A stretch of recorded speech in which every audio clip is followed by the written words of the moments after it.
Hi friends, कैसे हैं आप सब। आई होप कि सभी अच्छे होंगे। फ्रेंड्स, मैं अमरदीप एक नई वीडियो के साथ। फ्रेंड्स, स्वागत है आपका मेरे YouTube channel medical lab testing knowledge में। फ्रेंड्स, आज हम इस वीडियो के अंदर डिस्कस करेंगे कि इनेबिन ए टेस्ट क्या होता है और इनेबिन ए टेस्ट प्रेगनेंसी के अंदर क्यों कराया जाता है, क्या बेनिफिट है इसे कराने का, इसकी नॉर्मल रेंज क्या होती है। तो फ्रेंड्स, वीडियो को आखिर तक देखिएगा। अगर आपको ये वीडियो अच्छा लगे तो प्लीज वीडियो को लाइक कीजिएगा और फ्रेंड्स, जिन्होंने चैनल सब्सक्राइब नहीं किया है तो प्लीज चैनल को सब्सक्राइब कीजिएगा। तो फ्रेंड्स, स्टार्ट करते हैं आज का अपना वीडियो कि इनेबिन ए टेस्ट क्या होता है। तो थोड़ा पहले हम यहाँ पर बात करें कि इनेबिन क्या होता है। तो फ्रेंड्स, इनेबिन जो होता है ये एक ग्लाइकोप्रोटीन हार्मोन होता है, ठीक है। और फ्रेंड्स, ये दो टाइप का होता है, जैसा कि आपने सुना होगा इनेबिन ए और इनेबिन बी, ठीक है। फ्रेंड्स, फीमेल्स के अंदर इनेबिन ए और इनेबिन बी दोनों प्रेजेंट होते हैं। वहीं बात करें हम मेल के अंदर, तो मेल के अंदर सिर्फ इनेबिन बी प्रेजेंट होता है, ठीक है।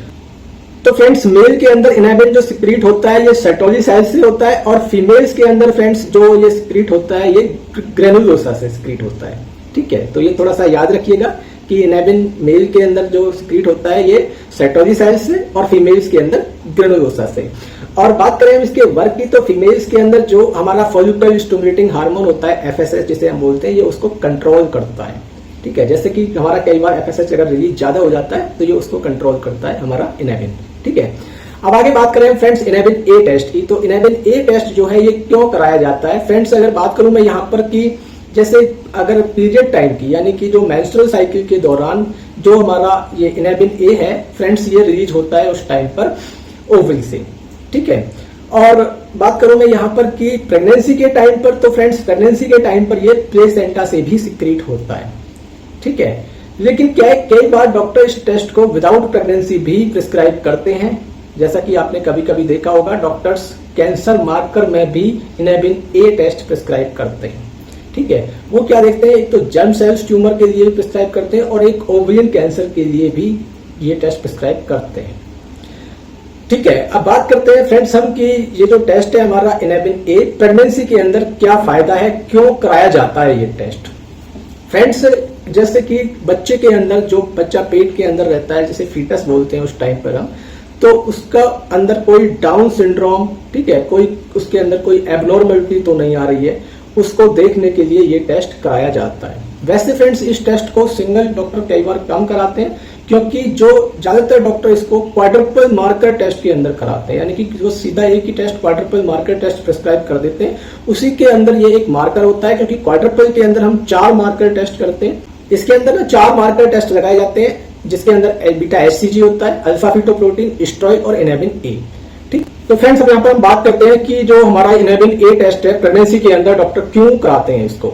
तो फ्रेंड्स, ये जो टेस्ट है इनेबिन, ये एक टाइप का स्क्रीनिंग टेस्ट होता है और इसके अंदर क्या है कि बच्चे के अंदर जो फीटस होता है हमारा, जो मतलब अभी अनबॉर्न बेबी होता है, उसके अंदर किसी तरीके का कोई बर्थ डिफेक्ट तो नहीं आ रहा है, कोई डाउन सिंड्रोम तो नहीं आ रहा है, कोई जेनेटिक एबनॉर्मलिटी तो नहीं है, वो जांच करने के लिए डॉक्टर ये टेस्ट कराते हैं, ठीक है।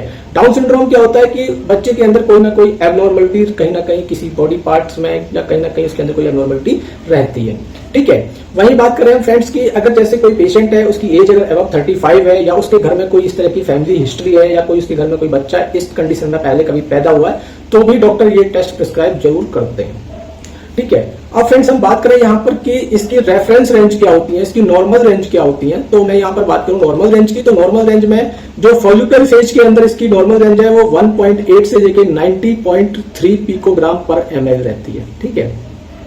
और फ्रेंड्स, मेंस्ट्रुअल साइकिल के अंदर जो इसकी नॉर्मल रेंज है वो 16.9 से लेकर 91.8 पिकोग्राम पर ml। ल्यूटियल फेज के अंदर 16.1 से लेकर 97.5 तक।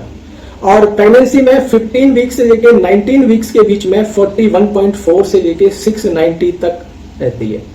और 21 से लेकर 25 वीक्स के बीच में 47.6 से लेकर 1769 के बीच में फ्रेंड्स इसकी वैल्यू रहती है। बात करें हम यहाँ पर पोस्टपार्टम की, तो इसकी 2 से लेकर 42 के बीच, और मोनोफॉस के बाद ये मतलब 6.9 से कम रहनी चाहिए। और फ्रेंड्स, मेल के अंदर इसकी जो वैल्यू है वो 2.1 पिकोग्राम पर ml से कम रहनी चाहिए।